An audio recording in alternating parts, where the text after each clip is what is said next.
Hoy estamos celebrando la misa que corresponde a este quinto domingo del tiempo de Pascua y vamos a aprovechar para hacer un extenso recorrido de nuestra historia de salvación sobre todo lo que significa el tiempo de la Pascua.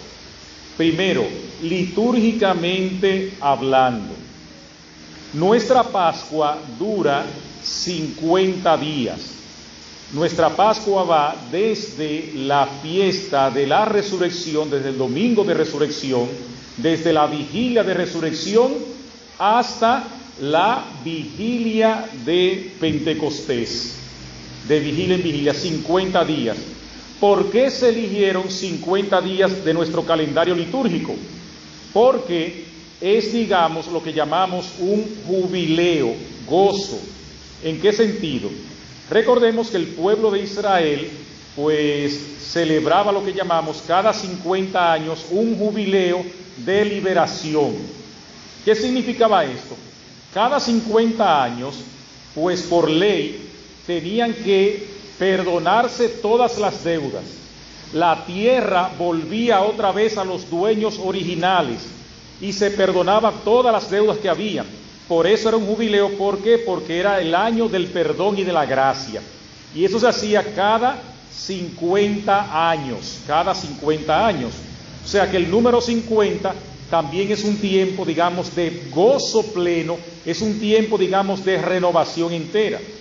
Viene de 7 por 7, que son 49, y al año 50, pues se celebraba ese gran jubileo de gozo, donde, por ejemplo, si usted vendía un terreno y entonces ya al año 50 usted tenía que entregar el terreno nuevamente al dueño de la tierra. Nunca se vendía las cosas, sino que era una especie de arrendamiento, porque siempre volvía la tierra al dueño original. Y también si usted tenía alguna deuda que le debía a alguna persona, también era perdonada. Eso es lo que se llama un año de la gracia, un año de jubileo.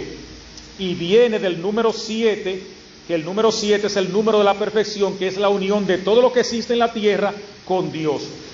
Todo lo que existe en la tierra son 4 cosas, los 4 puntos cardinales: este, oeste, norte y sur, 4, o los 4 elementos: el aire, el fuego, la tierra y el agua, que son 4, que simboliza la tierra, unida a Dios Padre, Hijo y Espíritu Santo. 3, 4 y 3 son 7, por lo tanto el número 7 en la Biblia es un número simbólico que significa perfección, que significa todo lo que existe, cielo y tierra. Entonces 7 por 7 son 49 y al año 50 vamos entonces ya, se celebraba eso lo que llamamos el jubileo. Entonces nuestra Pascua dura 50 días desde la vigilia de resurrección hasta la vigilia de Pentecostés. Son 50 días, por eso son 7 domingos del tiempo de Pascua, 7 por 7, 49, y después ya el último domingo, que es el domingo 50, donde se celebra la fiesta de Pentecostés. A los 40 días de la resurrección vamos a estar celebrando la solemnidad de la ascensión de Cristo al cielo. El tiempo de la Pascua entonces nos prepara a nosotros, es un tiempo de alegría, es un tiempo de perdón también, es un tiempo de, vuelvo y repito, de la alegría en el Señor, pero sobre todo es el tiempo de la iglesia y es el tiempo de afianzar la doctrina de Cristo. Entonces tenemos que la cuestión, digamos, de la resurrección, recuerden que Cristo en los 40 días que estuvo acá, después que resucitó, Cristo tenía lo que llamamos un cuerpo glorioso. Cristo se aparecía, y es lo que trata el tiempo de Pascua, se les aparecía a los apóstoles, reafirma su iglesia, porque se les aparece siempre en domingo, primero, ¿verdad? Se le aparece en domingo, a los 7 días, dice la palabra de Dios, o sea que se aparece en domingo.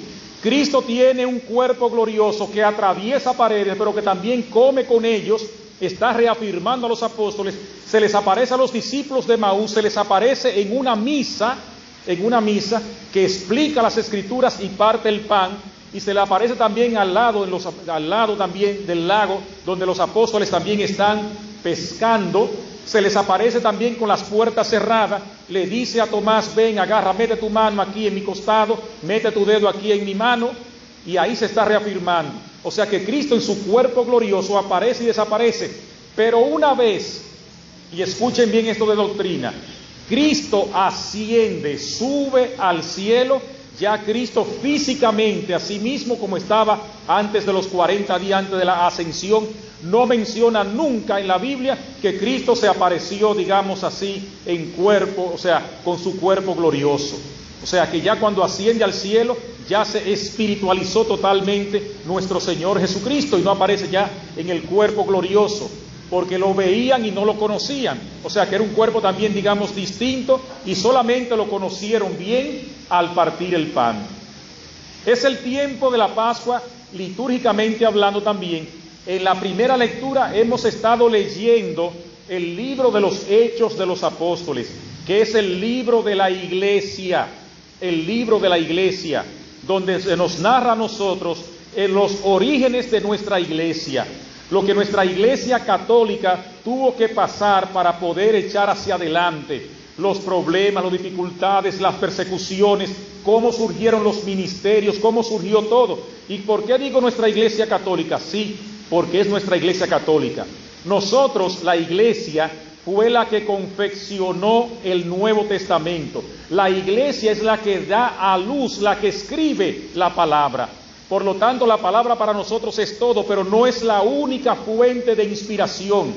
Nuestros hermanos esperados basan su doctrina solamente en la Escritura, y la misma Escritura, la misma palabra dice que las tradiciones que se nos transmitieron no solamente fueron por escritas, sino de viva voz de la enseñanza, y es lo que llamamos la tradición de nuestra iglesia.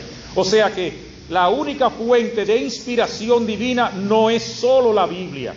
Los protestantes tienen solamente eso, la sola Escritura, y por eso cometen esos errores y se enganchan de una vez a decir que es su historia, y no es su historia, porque ellos nacieron 1000 años, hasta casi 2000 años después de fundada nuestra iglesia. Es por lo tanto entonces que el tiempo de la Pascua es el tiempo de la iglesia, es el tiempo que nos narra nuestra historia, es el tiempo que nos dice a nosotros cómo se fue conformando la iglesia. Y en el nuevo y en el Evangelio de todos estos días de Pascua vamos a estar leyendo, y estamos leyendo el apóstol San Juan, donde Cristo se reafirma como Dios. Vamos a explicar parte por parte. Tiempo de Pascua, tiempo de la iglesia. San Lucas escribió 2 libros. Uno le puso el nombre de Evangelio, que es la historia de Jesucristo, y el otro, Hechos de los Apóstoles, la historia de la iglesia. Nuestra iglesia católica pasó mucho trabajo a sí mismo para echar hacia adelante, inspirado en Dios y en sus apóstoles, y también en la misma palabra que ella escribió. La iglesia caminó casi 200 años sin el Nuevo Testamento, o sea que desde que Cristo fundó su iglesia, porque Él fundó una iglesia, muchos dicen, no, Cristo no fundó una iglesia. Ahí en Mateo cuando dice, tú eres Pedro y sobre esta piedra edificaré mi iglesia. ¿Qué es eso? Pues Cristo fundó su iglesia, la iglesia católica, y vamos ahí. El primer papa, el primer dirigente de la iglesia se llamó, ¿quién? Lo puso Jesucristo, Pedro.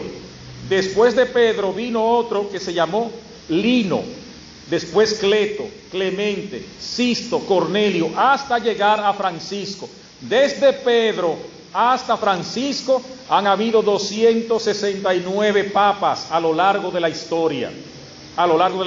Ininterrumpido, desde Jesucristo hasta Francisco, porque Cristo fundó una iglesia. Es más, Cristo tenía una estructura. Cristo tenía 12 personas que estaban junto con Él para arriba y para abajo. Manejaban economía también, ayudaban a los pobres. Cristo una vez envió a 72 discípulos, o sea que tenía estructura, seguidores. Cuando iban a un pueblo, se quedaban ahí en posadas, en sitios, en casas de amigos.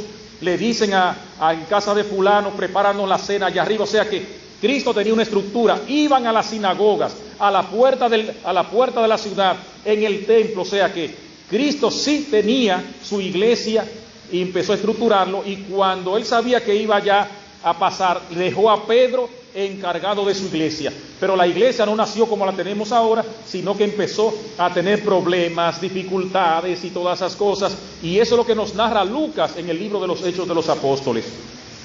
Nuestros hermanos esperados, ellos dicen, nosotros somos sí la iglesia de Dios. Y yo digo, bueno, les digo lo siguiente.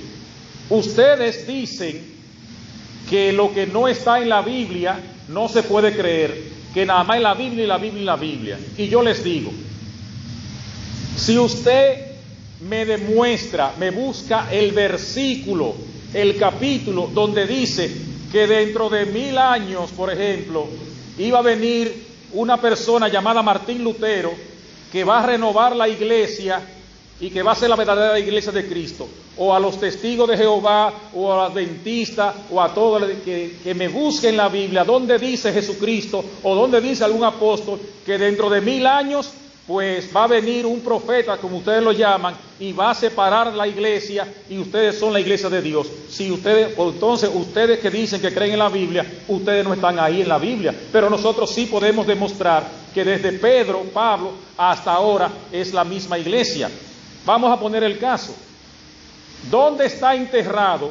¿En qué iglesia está enterrado, por ejemplo, Pedro y Pablo? ¿Dónde están los huesos, vamos a decir, físicos de Pedro y Pablo? Están en la Basílica de San Pedro en Roma. ¿Y de quién es esa basílica, esa iglesia? ¿De quién es? De los adventistas. ¿Es un templo adventista? ¿Es un templo pentecostal? ¿Es un templo de los testigos de Jehová? No, es un templo católico. Es más, vámonos a Jerusalén. Allá la iglesia de la Anunciación, la iglesia de la Natividad. ¿De quiénes son? ¿De ellos? No, católicos también. O sea que desde siempre nuestra iglesia ha estado, y ellos no pueden demostrar, ni siquiera con la Biblia, que ellos pues son la verdadera iglesia, porque no lo dice, la Biblia no lo dice. La Biblia habla de Pedro y esta piedra edificaré mi iglesia. Entonces ya por ahí ustedes tienen que llevarse, digamos, de esta parte, en el sentido, digamos, que es el libro precisamente de nuestra iglesia. Entonces hoy mismo, precisamente hoy mismo, pues para que vean que donde quiera que hay personas, hay problemas, porque la iglesia está conformada por hombres santos y por hombres también y mujeres pecadoras, igual que en todo mundo. Si usted es un rabioso, un chismoso y un metiche en todos lados, y usted está en su iglesia, usted puede animar eso, pero usted va a seguir siendo así mismo, va a tener los mismos problemas, va a sentir las mismas tentaciones. Si usted es una persona de bien, inteligente, servicial, cariñoso, usted también va a llevar eso, porque nadie da lo que no tiene. Y la iglesia y Dios lo que nos hace, que nos da esa fortaleza necesaria para poder uno seguir y echar hacia adelante. Eso es lo que nos hace la iglesia. Entonces nosotros tenemos problemas y dificultades, y por eso desde el principio se nos está narrando los problemas que ha habido y cómo Dios va cambiando y superando, y el Espíritu Santo va animando nuestra iglesia. Miren lo que pasaba, para que ustedes vean en la primera comunidad cristiana. Al principio pues había poca gente, después muchísima gente, incluso ¿cómo entraron las personas que no son judíos? Aquí ninguno de nosotros somos del pueblo judío. ¿Cómo entraron? Por las persecuciones. Ellos estaban nada más en Jerusalén predicando, los apóstoles.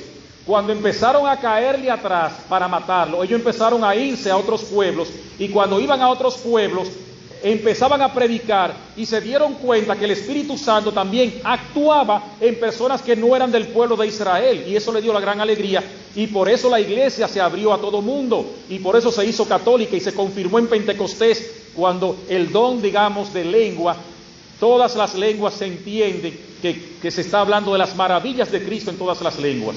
Pero nosotros estamos en la iglesia fruto de ¿qué? De una persecución. Cuando empezaron a correr, entonces empezaron a predicar la palabra a todo mundo, y vieron que sí, que la gente también recibía el Espíritu Santo al igual que ellos. Bueno, arrancó la iglesia con judíos y con los no judíos, y se hizo comunidad. Pero ¿qué pasa? Hubo un problema, y nos lo narra aquí la primera lectura del libro de los Hechos de los Apóstoles. Miren, donde quiera hay personas que se creen mejores que otros, ya sea por lo que tienen, ya sea por la raza y por la condición. Hay gente que dice, yo soy de la familia tal, o yo porque tiene dinero, o porque es supuestamente de la realeza. Sucede que los apóstoles y la gente cuando entraban a la iglesia vendían lo que tenían y lo ponían al servicio de los demás, porque desde siempre la iglesia ha entendido que Cristo, hay tres presencias fundamentales de Cristo, tres presencias. La primera presencia, la que conocemos, la presencia de Cristo, la primera está en la Eucaristía. Cristo es el pan y el vino, o sea, esto es mi cuerpo, esta es mi sangre. Ahí está la presencia viva y real de Cristo. Esa es la primera presencia de Cristo. La segunda presencia de Cristo está también en los pobres, presos, huérfanos, viudas, desamparados, porque Cristo dijo en Mateo 25, cada vez que ustedes lo hicieron con uno de esos mis pequeños, conmigo lo hicieron. Y la tercera presencia viva, que es Cristo también mismo, está en la naturaleza, el mismo San Francisco de Asís, hermana luna, hermano sol, hermano fuego. O sea, que también la naturaleza es la presencia viva y real de Cristo. Naturaleza, los seres humanos y el cuerpo y la sangre de Cristo son las tres presencias directas de Cristo en nuestra historia. Los apóstoles desde el principio entendieron esta realidad.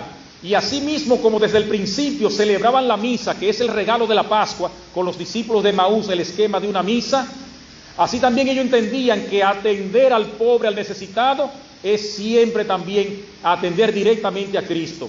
Y por eso mi insistencia como su pastor, como su sacerdote, de decir siempre, no solamente gloria a Dios, aleluya, la misa y por aquí y por allá, sino que también hay que ayudar al pobre, preso, huérfano, porque es la otra presencia de Cristo, que no solamente tragando comuniones nos vamos a salvar, sino que hay que ayudar a los demás, porque el que no ayuda a los otros no se salva nada más, porque una cosa nos lleva a la otra. No podemos decir que somos católicos, que venimos a misa, que rezamos rosario, que brincamos y que saltamos, sin embargo el vecino pasando hambre, pasando necesidad, de un consejo, de una ayuda, de ayudar a quien lo necesita, porque Cristo también está aquí, pero también está fuera de este templo, de estas paredes, en quien lo necesita. Y eso lo entendieron aquí los apóstoles, porque desde el principio empezaron a repartir sus bienes para darlo a los demás. O sea que hasta que la conversión no llegue al bolsillo, no hay verdadera conversión de ayudar a quien lo necesita. Pero ¿qué pasaba? Sucede que los discípulos que pusieron ahí para ayudar, para repartir los bienes, ustedes saben lo que estaban haciendo esos condenados.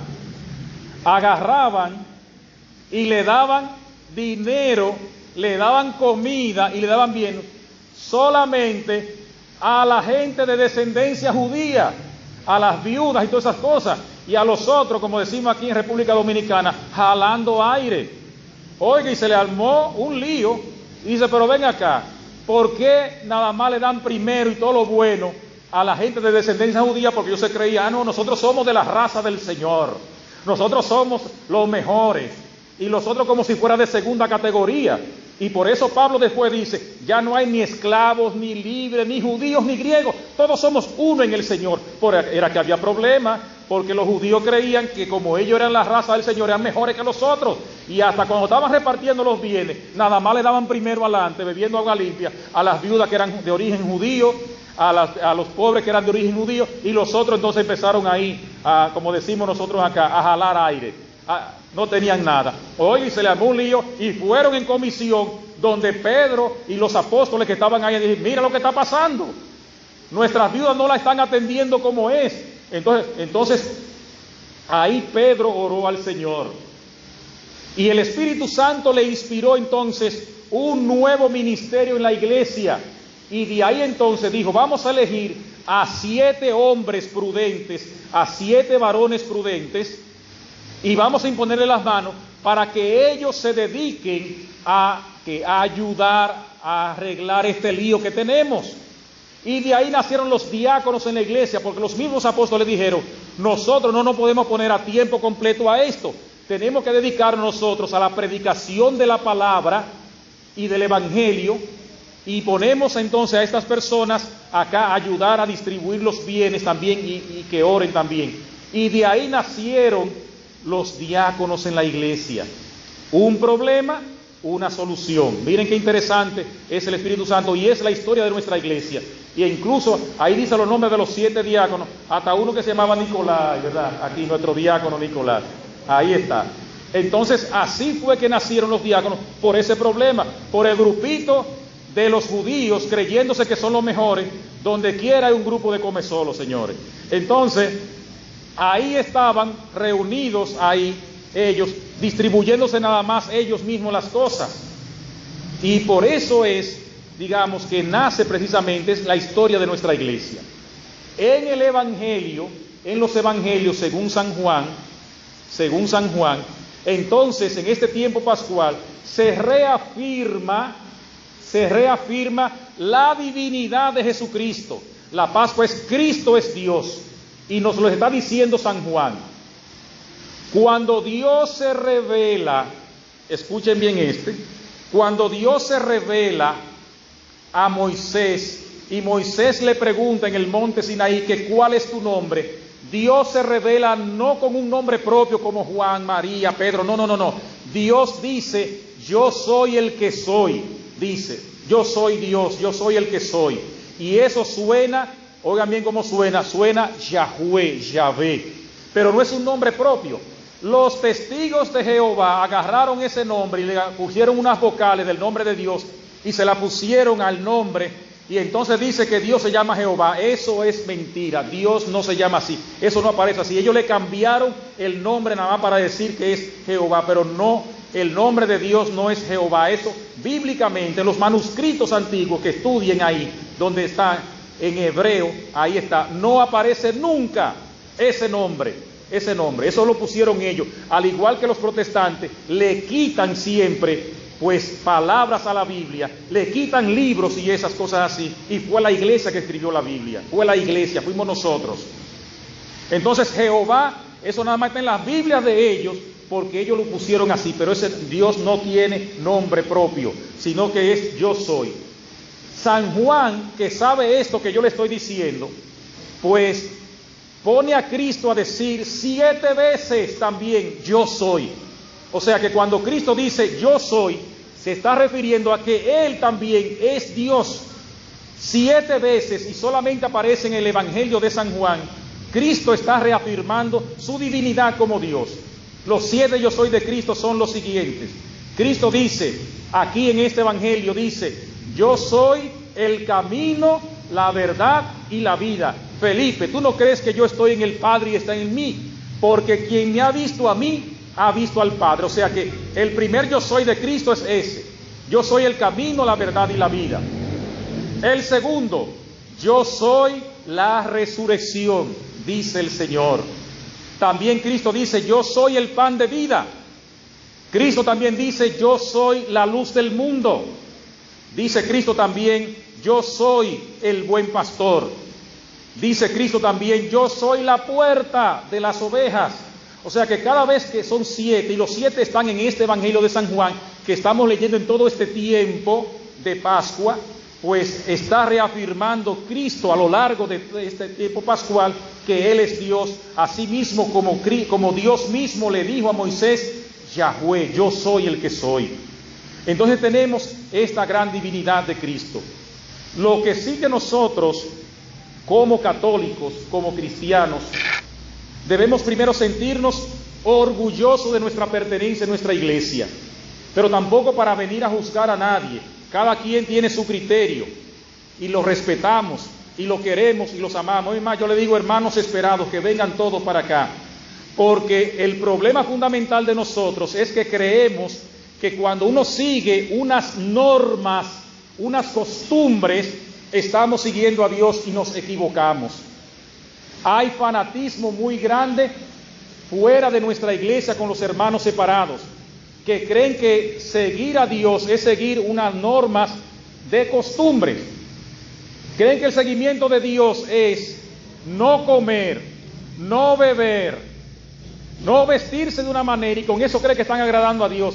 Pero dígame usted, ¿a qué le importa a Dios que usted se coma una morcilla, que se coma una canita de puerco, o que se coma un chivo? Entonces, Dios es pecado porque Dios, entonces, ¿quién fue que hizo el chivo? ¿Quién fue que hizo la vaca? No, y todo no fue Dios. Entonces, si yo no como carne de cerdo, ya con eso estoy agradando a Dios. Pero señores, escúsenme la palabra, pero qué pendejada. Si yo no me pongo, si yo no voy al salón y no me pinto, ya yo estoy agradando a Dios con eso. Y muchas veces parecen como un cuco así, de los cabellitos, así no. Entonces, quieren poner el seguimiento de Dios en lo que uno come, en lo que uno viste, en lo que uno hace, y así no. O en lo que uno se bebe. Si ya una persona se bebe una cervecita, una cerveza, o se pega un trago, ya, ese está condenado. No, espérense, así no, así no. El pecado está en el extremo, y hay fanatismo fuera de la iglesia con ellos, y dentro de la iglesia.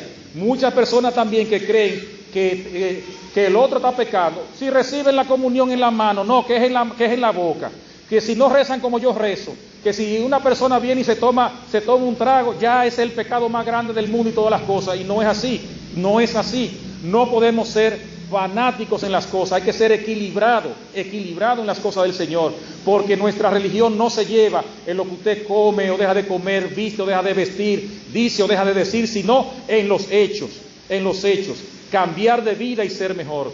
Tuve hambre, me diste de comer, sed, me diste de beber, preso y enfermo y me visitaste. Así que muchas bendiciones para todos ustedes.